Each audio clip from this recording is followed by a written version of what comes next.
welcome back to my film and TV channel. You're all staying safe and well. We've got a dark comedy drama to talk about today, created by Kirsty Swain for Sky Atlantic. Yeah, it's a Stars original, this one. 6 episodes by about 42 minutes.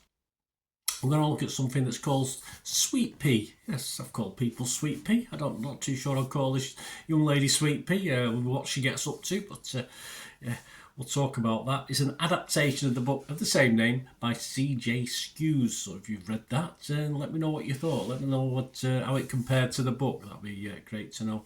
This stars Ella Purnell in the lead role. Also stars Nicole Leckie, John Poynting, Callum Lynch, Lee Harvey, Jeremy Swift, Dustin Demery-Burns, Luke McGibney, and Ingrid Oliver, and other bits and bobs as well. The series premiered on the 10th of October on Sky Atlantic and on Stars in the United States and Canada, of course. So this is my review. It's been done on the 13th of October 2024, so all comments and scores are at that date. Yeah, if you are interested in supporting the channel, obviously you can subscribe. There's a button there on the screen, press that, and press the notification buttons. You know, these vlogs are coming out, and other ways as well, but I'll tell you about that later on. Let's talk about this series first. What's it about? Well, Rhiannon. It's about Rhiannon. She escaped childhood infamy to lead a quiet life into adulthood, working as an administrative assistant at a local newspaper and living with her father and dog. However, a chance encounter with a stranger may reveal that her new life is not as quiet as it would appear. Yes, and the dog and father don't last long either into this, but that's nothing to do with Rhiannon. It's not her fault. Yeah, my thoughts on this.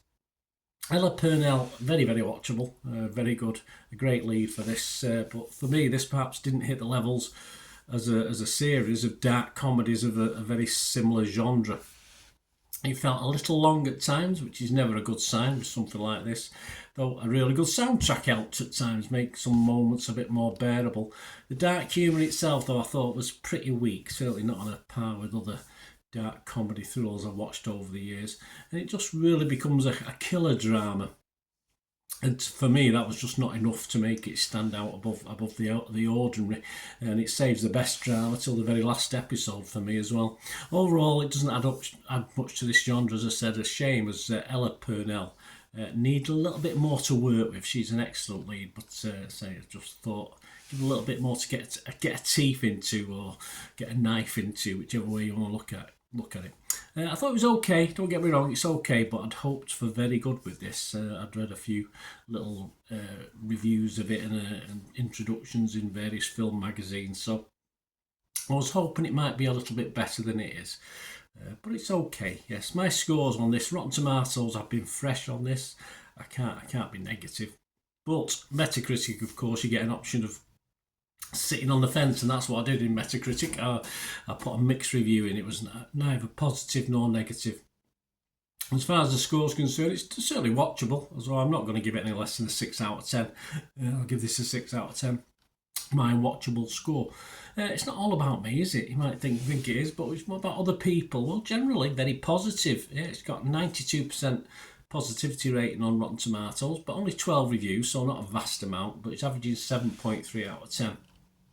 Of the 12 critics, 11 were positive, or 11 were fresh, and 1 was negative, or 1 was rotten. The website's consensus: Ella Purnell is a diabolical delight. She is. She's the best bit about it.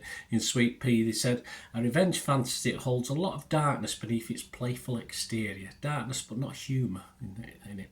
Metacritic, they're 70 out of 100. That's based on just 11 critics. 7 were positive, but 4, like me, were mixed. But no negatives, which I think is right.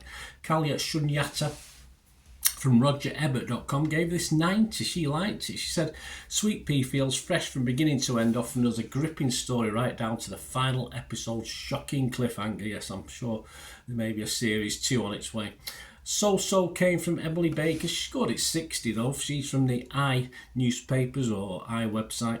I really wanted to enjoy Sweetpea, she said, but the 6 episodes never managed to elevate beyond the simple quiet girl. It's really a killer plot. Yeah, I totally agree with Emily on that one. And Lucy Mangan, who sometimes it's very hard to please Lucy. For The Guardian, she gave it 40. She didn't like this too much. She said the story's thin. I have to agree. The motivation's thinner.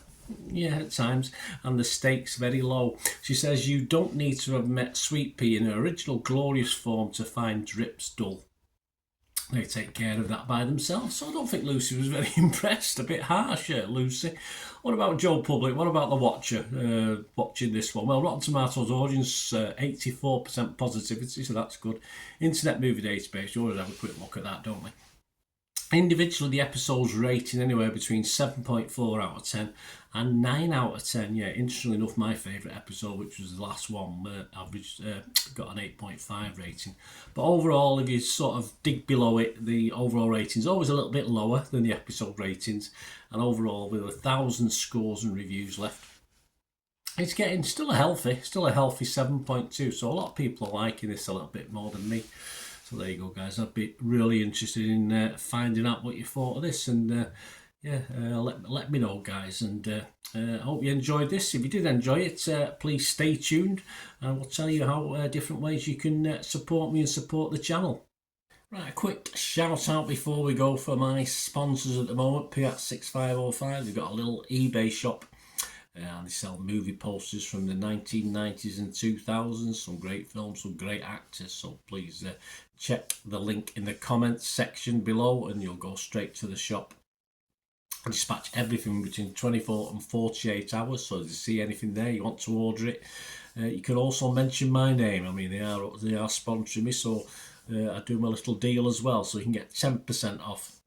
If you buy anything, just mention me, so say Bernard sent you, and they'll give you a 10% reduction on your order price. My thanks to Piat6505. If you're interested in sponsoring the channel yourselves, guys, supporting the channel by sponsorship, just let me know.